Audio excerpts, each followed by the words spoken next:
सुप्रभात बच्चों। आज हम आपकी पाठ्य पुस्तक हिंदी के पाठ 18 का अध्ययन करेंगे, जिसका शीर्षक है कहानी लेखन। तो चलिए पाठ को पढ़ते हैं और जानते हैं कहानियों के बारे में कि कहानी लेखन किस प्रकार से किया जाता है, किस प्रकार से हम कहानी लेखन करेंगे। तो चलिए पाठ को शुरू करते हैं, विस्तार पूर्वक जानते हैं सारी बातों को। पाठ 18 कहानी लेखन। तो बच्चों, कहानी लेखन क्या होता है, इससे पहले हमें ये जानना जरूरी है कि हम जो कहानियां हैं वो अपनी रोजाना की जिंदगी में, अपनी दिनचर्या में सुनते रहते हैं। कभी अपने मम्मी पापा से, कभी अपने दादा दादी से, नाना नानी से बहुत सारी हम कहानियां सुना करते हैं। हम सभी को कहानी सुनना अच्छा लगता है और खासकर बच्चों को कहानी सुनना बहुत ही पसंद होता है। तो यहाँ पर इस पाठ के अंतर्गत हम सीखने वाले हैं कि हम कहानी लेखन किस प्रकार से कर सकते हैं, किस प्रकार से हम कहानी लिखना सीख सकते हैं। तो सबसे पहले हम कुछ कहानियां पढ़ते हैं और फिर सीखेंगे कि किस प्रकार से आप भी इस कार्य को कर सकते हैं। तो पहले हमारी कहानी है घंटी कौन बांधेगा। किसी घर में चित्रा नाम की एक बिल्ली रहती थी। कहानी हमारी शुरू होती है चित्रा नाम की एक बिल्ली के साथ। वह उस घर में रहने वाले चूहों को मौका मिलते ही पकड़कर खा जाती थी। बेचारे चूहे डर के मारे बिलों में छिपे रहते थे। तो बिल्ली को पसंद ही होता है चूहा, तो जैसे ही उसको मौका मिलता था चूहे को पकड़कर बिल्ली खा लेती थी। एक दिन बिल्ली अपनी मालकिन के साथ कहीं बाहर गई। सभी चूहों ने मिलकर एक सभा बुलाई। चूहों के सरदार ने बिल्ली से बचने का उपाय सोचने को कहा। तो एक दिन बिल्ली कहीं चली जाती है और सारे चूहे मिलकर सभा करते हैं, मीटिंग करते हैं कि कैसे हम इस बिल्ली से बच सकते हैं। एक दुबले पतले चूहे ने कहा, बिल्ली के गले में घंटी बांध दी जाए।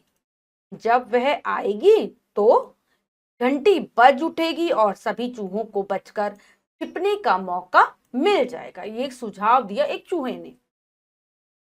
सभी को उसकी यह बात अच्छी लगी, लेकिन लेकिन लेकिन क्या था प्रश्न? मेन प्रश्न यह था कि बिल्ली के गले में घंटी बांधेगा कौन। उसी समय बिल्ली फिर लौट आई और सभी चूहे घंटी छोड़कर अपने अपने बिलों में छुप गए। तो ये हमने कहानी पढ़ी, घंटी कौन बांधेगा। तो हमने देखा बच्चों, इस कहानी में क्या देखा हमने कि कहानी बहुत छोटी सी है, साथ ही साथ बहुत ही सरल सरल वाक्यों का प्रयोग किया गया, बहुत आसान भाषा में लिखी गई है कहानी। ठीक है, तो आप भी कोशिश करेंगे ऐसे ही कहानी को लिखने की। अब हम जो अगली कहानी पढ़ने जा रहे हैं वो है सारस और लोमड़ी की। सारस और लोमड़ी बहुत अच्छे दोस्त थे। दोनों की दोस्ती दिन प्रतिदिन बढ़ती गई। तो दो दोस्त हैं इसमें, सारस और लोमड़ी, और उनकी रोजाना जो दोस्ती है वो बढ़ रही है, गहरी होती जा रही है। लोमड़ी थोड़ी लालची और चालाक थी। उसने सारस को अपने घर दावत पर बुलाया और एक बड़ी सी परात में खीर परोसी। सारस अपनी लंबी चोंच की वजह से कुछ ना खा सका। तो अगर फैली हुई परात में क्या सारस को कुछ देंगे तो वो खा ही नहीं पाएगा, अपनी चोंच से उठा ही नहीं पाएगा। तो लोमड़ी तो चालाक थी, इसलिए जानबूझकर उसने ऐसा ही किया। उसे भूखा ही घर लौटना पड़ा। सारस ने कुछ नहीं खा पाया, वो भूखा चला गया वापस। अब लोमड़ी ने भी सारस को दावत देने के लिए कहा। सारस ने सोचा कि जिस तरह लोमड़ी ने मुझे मूर्ख बनाया, मैं भी कुछ ऐसा ही करूंगा। सारस भी कहता है कि मैं इससे बदला लूंगा, मैं भी ऐसा करूंगा। इस प्रकार सारस ने लोमड़ी को अपने घर दावत पर बुला लिया। अब सारस बुलाता है लोमड़ी को अपने घर दावत पर, खाने पर बुलाता है। तो क्या करता है अब सारस? जब लोमड़ी सारस के घर दावत पर पहुंची तो देखकर हैरान रह गई। सारस ने एक लंबी गर्दन वाले घड़े में मछलियां भर रखी थी। तो लंबे मुंह वाले घड़े में उसने मछलियां भरकर रखी।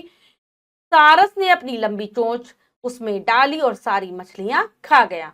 लोमड़ी बेचारी उसे देखती रह गई, क्योंकि जो लंबे मुंह वाला जो घड़ा था, जो सुराही टाइप से होता है, उसमें लोमड़ी का मुंह ही नहीं आ पा रहा था, तो वो तो एक भी मछली नहीं खा पाई और सारस ने सारी मछली खा ली।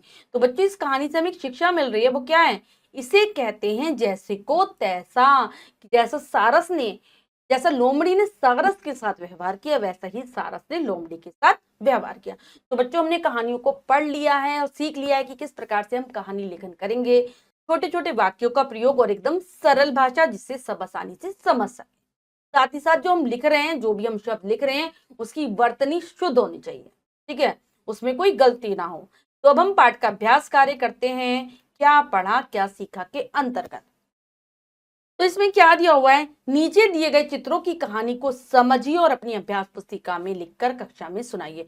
तो बच्चों, यहाँ पर कुछ चित्र दिए गए हैं, इसके हिसाब से आपको कहानी लिखनी है और किसमें करेंगे कार्य, अपनी अभ्यास पुस्तिका में। एक बार मैं आपको बता देती हूँ आप किस प्रकार से लिखेंगे। कहानी का जो हमारा शीर्षक है वो है चालाक सियार, ठीक है, सियार की कहानी है। तो एक बार की बात है, एक सियार गलती से गांव में आ जाता है भोजन की तलाश में। उसे भूख लग रही थी और वहां पर वो एक धोबी के घर के पास से निकल रहा होता है। तो बहुत बड़े टब में बहुत सारा नील भरा हुआ होता है, नील का पानी।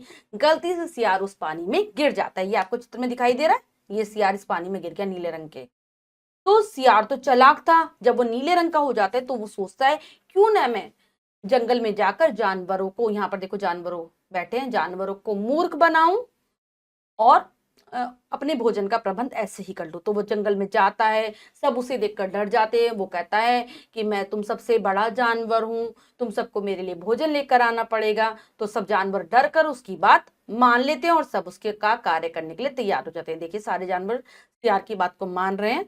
लेकिन एक दिन क्या होता है, सियार की आदत होती है तेज तेज आवाज निकालने की। रात के समय कुछ सियार बहुत तेज आवाज निकाल रहे थे, हु ऐसे आवाज निकालते हैं सियार।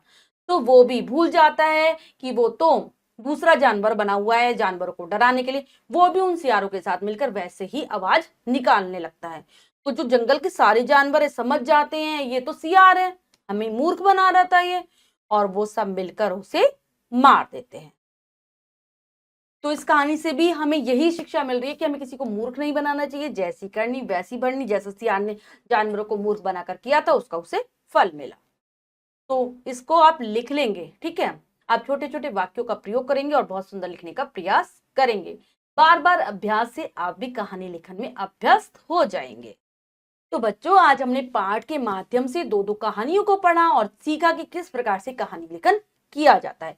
आशा करती हूँ आपको पाठ अच्छे से समझ आ गया होगा। आप कहानी लेखन का प्रयास करेंगे, अभ्यास करेंगे। मिलते हैं अगली कक्षा में नए पाठ के साथ। तब तक के लिए स्वस्थ रहिए, प्रसन्न रहिए। धन्यवाद।